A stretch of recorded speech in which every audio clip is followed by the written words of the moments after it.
Hi everyone, Decent Eddie here. It's Wednesday, April 2nd, 2025. Last night was rough. Not the roughest night I've had, but anytime I don't go 80% or higher on my confident picks, I get a little downtrodden, and that Timberwolves Nuggets outcome was not expected at all. But again, that's why I will always say confident doesn't mean it's a sure thing. I'll repeat what I mentioned yesterday and the day before. As we close on to the end of the regular season, it is definitely possible that key players are going to be rested. Some game performances are going to be different. There are just things that are going to be unpredictable. I recommend doing double duty on reading game news, checking starting lineups, read the injury reports about games before putting money on anything. Not doing that would be reckless in my opinion. Data alone can only do so much. My picks are based on data. There's no wild guesses, there's no strong emotions, it is just data, and I give you my picks hours before tip-off so you can do your own research. Data alone can't read today's sports news and injury reports, that's up to you. My mission is to help beginners and those who've had some bad luck make more informed picks. My data set focuses on moneyline picks, and while you can use my commentary for against the spread bets, my data isn't optimized for that. When betting against the spread, you're hoping a team under or overperforms against expectations, and my data reflects actual past performances, not expectations. And so today I'm going to do my pick report a little differently. I won't be doing this every day going forward. It simply takes too much time, and I've got an actual job that I need to keep my finger on. But I want to do this differently today to give you more to consider. Even though my data has done very well for me in my first try with the NBA, data only gives part of every picture, and we've got 9 games tonight. All but one is a confident pick, which makes me very nervous. But let's look at the data, and I'm going to talk briefly about the qualitatives in each game. But you should really still do your own reading so that you can feel good about where you're placing your money. Don't go on faith alone, ever. All right. Kings versus Wizards. This is a decent Eddie confident pick for the Kings at a 7.686 differential, meaning a 75% chance of a Kings win by the data. Wizards have so many players on their injury report, you'd think it was its own roster. Kings have 2 out.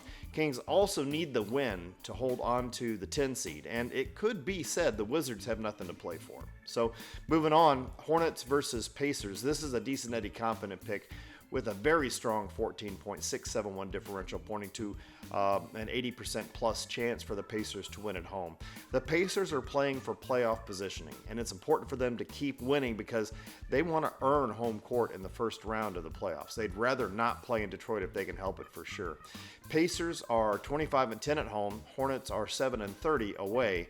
Pacers have 1 out and 2 that are going to be game time decisions. Hornets have 4 out and 1 questionable. Knicks versus Cavaliers. Knicks, they've got weak legs and they're on the road. This is a decent Eddie confident pick for the Cavaliers with a 10.1 differential. That's about an 82% chance to win by my data. Cleveland is a great food town, by the way. They are 4 games ahead of Boston in their division and probably want to keep it there or better. Knicks have some injuries and are lacking a little bit of depth, so they're probably going to have to play some tired legs tonight. But Cavaliers haven't been on fire like normal lately. I still, like always, will make my picks on the data I've got. What you do is up to you. Do your research first. I've got to stick with my data just to keep my sample pure. Heat, not Hawks, versus Celtics. Celtics get the decent Eddie confident pick here with a 9.1 differential, so that's about a 77% chance of a Celtics win at home. Celtics are securely in a top 2 seed, but they're probably going to want to pressure the Cavaliers a bit for that top seed. Heat are fighting for position and have won 5 straight. Heat are showing 5 out tonight. Celtics are showing 4 out and 1 doubtful with 3 questionable. And they've been resting players a little bit regularly here lately. Again, I've got to stick with my data, but read up on your own so you feel good about where you're putting your money. Bet responsibly, or at least as responsibly as possible. All right, next we've got Jazz versus Rockets, and the Rockets are getting the decent Eddie confident pick here with a 13.671 differential, an 80+% chance to win by the data. Jazz have 8 players listed for injuries. Rockets are in a position where everyone can only help them, and they want to keep the Nuggets and Lakers at bay heading into the playoffs. They're playing for position. The Jazz are pretty much done and done, in my opinion. Next, Hawks, not Heat. versus the Mavericks. Here is one of our, well, it is the only danger pick. Hawks, they've got weak legs, and the Mavericks get the really dangerous differential of a 1.743. That usually means about a 55% chance here for the winning team. That would be the Mavericks in this case. That loss to the Nets should be a wake-up call for the Mavericks, I think. Mavericks have 4 people listed as out tonight. Hawks have 5 out. You need to do your reading, but I'm going to, again, like all the others, I'm going to go strictly with my data for the purposes of tracking. I'm going to stick with the Mavericks. Spurs versus Nuggets. Both have weak legs, and Nuggets have that double overtime loss last night. So extra weak nuggy legs, I guess. Nuggets are going to want that number 2 seed if they can get it, tired or not. And let's not forget the Spurs are going to be weak too. And the game is in Denver. The Nuggets do get the decent Eddie confident pick by the data with a 13.1 differential pointing to an 83% chance of the win. But remember what I said the other day. The differential doesn't point to how the game's going to score. The differential is, how the teams match up according to the data that I'm tracking. I would recommend doing reading on your own just like any other time. If you're going to put money on this game, Nuggets are demonstrably better by the data, but that double overtime the night before, man, that can wipe you out. I'm going to go with my data and go with the Nuggets. Pistons versus Thunder. This is a decent Eddie confident pick for the Thunder at a 12.672 differential. That shows about an 84% chance for the Thunder to win this game at home.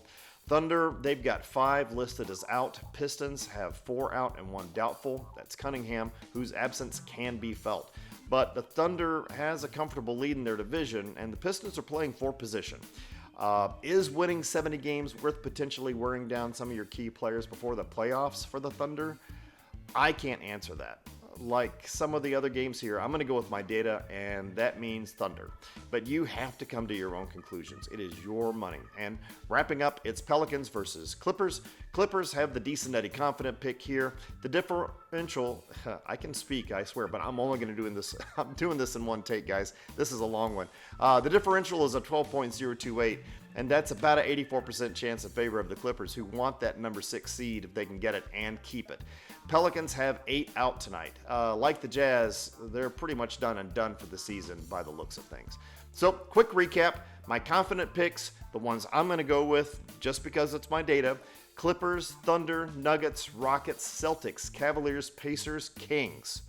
Suboptimal picks, none. And danger picks, we've got 1, and it's the Mavericks. Everything else is confident. For parlays, if I were to do a 2-leg parlay, it might be with Rockets and Clippers. That gives a range of about a 64 to 68% chance to win by my data. If you add the Cavaliers or maybe the Pacers, your chances go down to the 51-55% range by the data. And remember, I never recommend more than a 3-leg parlay due to the risks of combined probabilities, even with so many confident games out there tonight. So, I'm at 82% of my confident picks since January 8th, but this week has started a little bit rocky. Positive, but rockier than I like. Can I keep my numbers where I want them for the end of the season?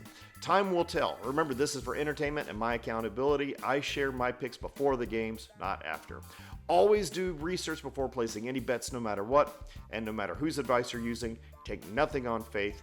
And if you think you have a gambling problem, resources there in my channel description. Thanks for watching. If you enjoyed this video, please like, share, subscribe, and hit the notification bell to get my picks hours ahead of time. For more, head over to Decent Eddie Picks on Instagram. You can find me on Facebook. You can look for me on X at Decent Eddie Picks, P-I-X. You'll see a deeper dive into my data there. You'll see my Decent Eddie grades. I got to do that tomorrow or the next day for all the teams and any last-minute thoughts that I might have.